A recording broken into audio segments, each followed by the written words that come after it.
ताकू सरकार 850 सीट को वृद्धि करने स्थिर कर गोटे स्वतंत्र अधिवेशन 16 तारिख बसुची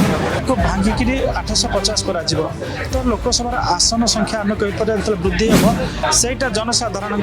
स्वतंत्रण गोटे सुजोग सृष्टि कर सरकार पाखे निजर अभियोग को गोटे ठोस भाव में प्रभावी ढंग से पहुँचाई तो जिते पुनर्सीमा पुनर्निर्धारण करते भल हम आपणकर जो रही जनसाधारण समस्या को उपस्थापित करने नुआ जनप्रतिनिधि मान द्वारा तो बहुत दिन धरिकी आपणकर लोकसभार जो आसन संख्या स्थिर रही तो बर्तमान ताकू सरकार 850 सीट को वृद्धि करने स्थिर कर गोटे स्वतंत्र अधिवेशन 16 तारिख बसुची तो जिते आपणकर सीमा निर्धारण हम गोटे लोकसभा सीमा निर्धारण हम बर्तमान 850 जितेबाला हम ये जो 500 आपणकर 43 अच्छी से जहाँ निर्वाचन होची भांगिक 850 तो लोकसभा आसन संख्या आम कहीपर वृद्धि हम प्रत्येक लोकसभा जहाँ वर्तमान लोकसभा निर्वाचन मंडल भौगोलिक सीमा रही है छोट हम अधिक संख्यक जिते एमपी हे से लोक मानने सुविधा असुविधा अभियोग शुणाणी आउटे सहज हम एवं जिते जनसंख्या को जिते अधिक जनप्रतिनिधि प्रतिनिधित्व करें सहीटा जनसाधारण स्वतंत्रण गोटे सुजोग सृष्टि कर सरकार पाखे निजर अभियोग को गोटे ठोस भाव में प्रभावी ढंग से पहुँचाई निश्चित भाव में यहाँ भल गोटे पदक्षेप 1977 पर आउ तार सीमा पुनर्निर्धारण होना किंतु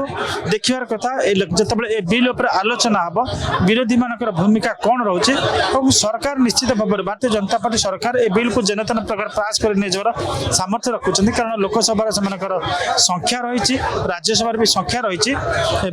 2029 बेलू प्रधानमंत्री नरेंद्र मोदी चाहते ये जो आपणकर लोकसभा आसन संख्या वृद्धि पाई से हिसाब से निर्वाचन हो एवं जो नुआ संसद तैयारी सेठी नुआ सांसद मैंने बसतु तो निश्चित भाव में आम कहीपर जिते भौगोलिक परिसीमा पुनर्निर्धारण हम से यहाँ जनसाधारण को सहज हम जे निजर जो समस्या रही पार्लियामेंट निजर प्रतिनिधित्व मान द्वारा भल भाव उपस्थापित करने ओडिशा बहुत आसन रही जो गुड़ाक भौगोलिक परिसीमा बेस परिव्याप्त बहुत दूर पर्यटन लंबिक रही एमती रही गोटे स्थान अन्य स्थान को जावाई 10 घंटा 12 घंटा लग जाऊँगी तो से गुड़ाक जितेबाला आप विशेषकर केबिके रिजन में किसी आपणकर लोकसभा निर्वाचन मिली जार तार सीमा पुनर्निर्धारण करा कोस्टाल ओडिशा भी किसी जार सीमा पुनर्निर्धारण करा तो जिते पुनर्सीमा पुनर्निर्धारण करते भल हम आपणकर जो रही जनसाधारण समस्या को उपस्थापित करने नुआ जनप्रतिनिधि मान द्वारा से गुड़ाक देखते इलेक्शन कमिशन ही स्थिर करेंगे तो कौ गुड़ाक आपणकर गोटे परामर्श कर राज्य सरकार सहित परामर्श से करेंगे तापर राज्य सरकार परामर्श फाइनाल डिसीजन आपणकर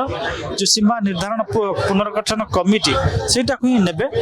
सेटा पॉलिटिकल पार्टी सहित कंसल्टेशन करके स्थिर करा जाए तो से प्रक्रिया सरकार आरंभ कर आगामी दिन में से प्रक्रिया को आगो को नेबे।